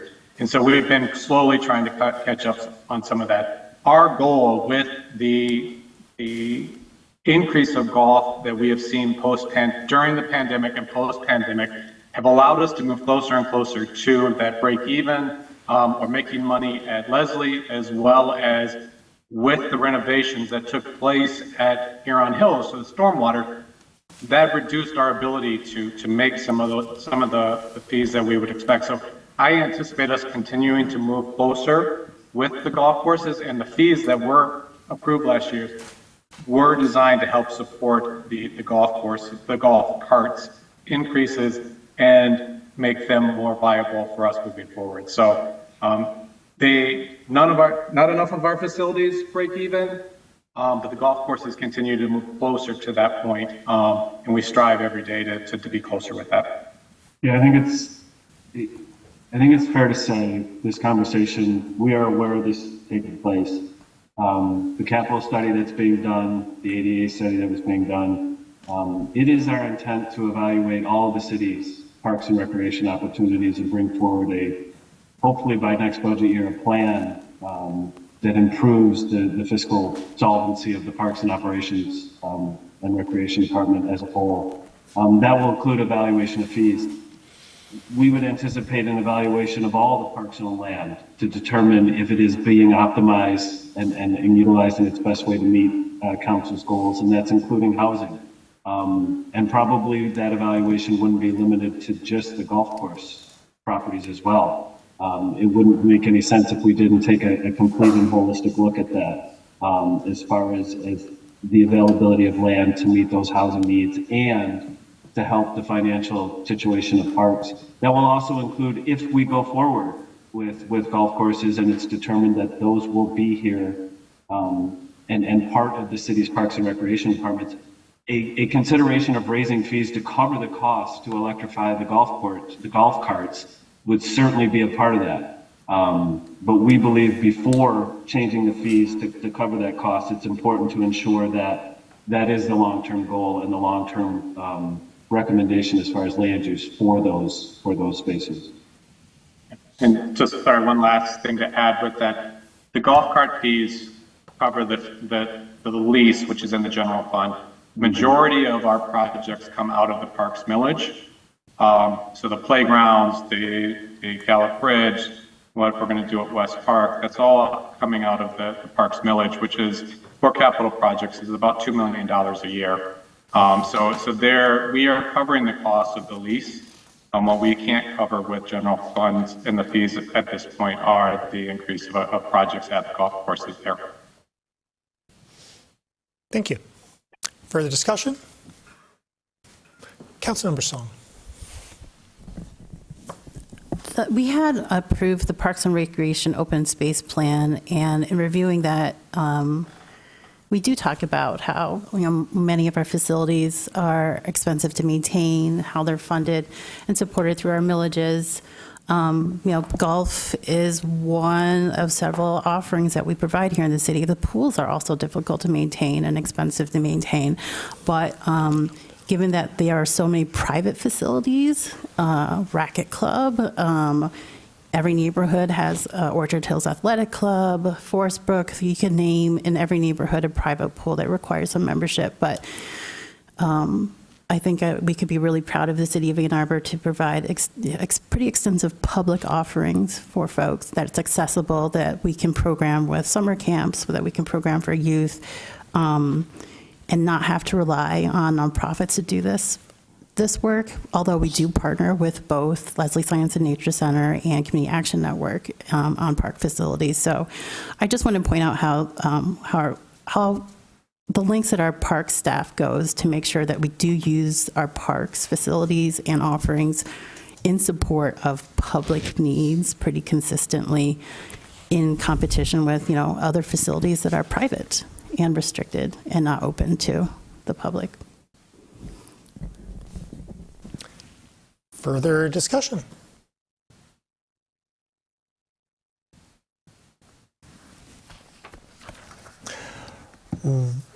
Roll call vote, please, starting with Councilmember Ghazi Edwin. Councilmember Ghazi Edwin?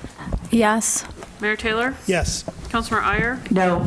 Councilmember Ackman? Yes. Councilmember Briggs? Yes. Councilmember Cornell? No. Councilmember Dish? Yes. Councilmember Harrison? Yes. Councilmember Song? Yes. Councilmember Watson? Yes. Councilmember Medina? Yes. Motion carries. DS1, resolution to approve fees for the fire department, ambulance, transport, and lift assists and appropriate funding. Moved by Councilmember Harrison, seconded by Councilmember Dish. Discussion, please, of DS1. Councilmember Harrison.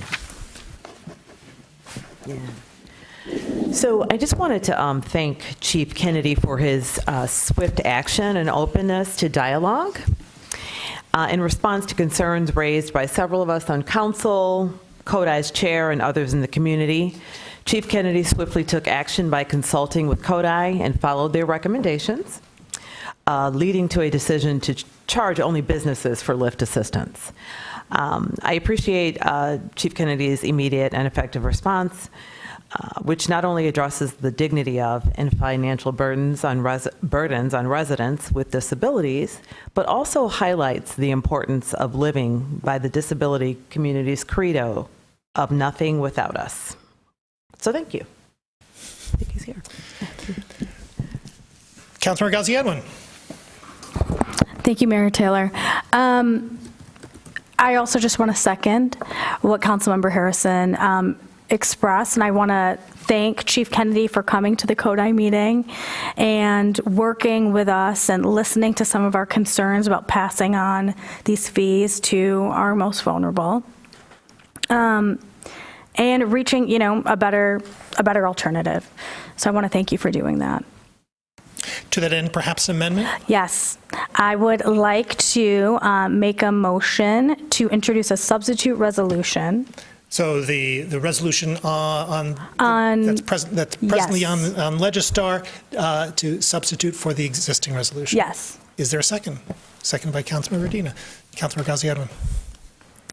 As I said, I think the new amended, this new resolution really helps to center equity. And as Councilmember Harrison said, the motto, nothing about us without us, I think we really exemplified it when Chief Kennedy came and listened to several members of the CODI Commission and people with disabilities. So again, I want to thank you for that.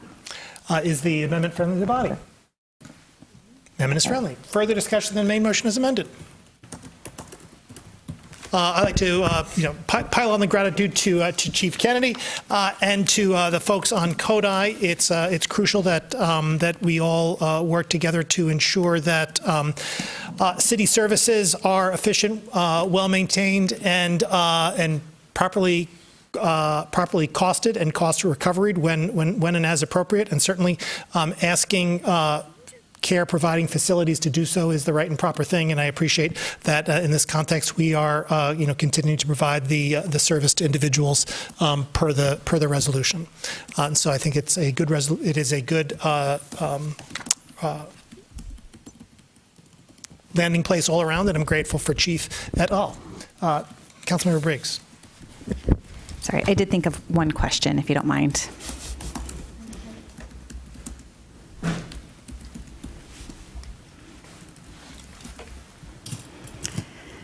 Evening, Mayor and Council. Yeah, thank you. So the question is, in terms of the, obviously this is intended to address some of the abuse in a sense that assisted living facilities are, consistently calling for assistance for work that they should be doing on their own. In terms of how the amendment is worded, I just wanted to confirm that it's the first time it sounds like there would not be a charge for lift assistance. The second time there would be. There's sort of this warning piece. Is that per facility or per individual? Okay. Yeah, I believe there's 12 that are licensed in the city of Ann Arbor, some of which are offenders, some of which not so much. But correct, this would be per licensee through the state of Michigan. They would receive an official letter from the city saying, hey, this is this is adopted, if it goes through, and then it would carry on after that second one. Great, just making sure it wasn't for the individual. Good, thanks. Further discussion? All in favor? Opposed? With 11 council members present, all voting the affirmative, it is approved. Thus satisfying the 8-vote requirement. Thank you. DS2, resolution to approve fees for the fire department ambulance transport and to appropriate funding. Moved by Councilmember Cornell, seconded by Councilmember Dish. Discussion, please, of DS2.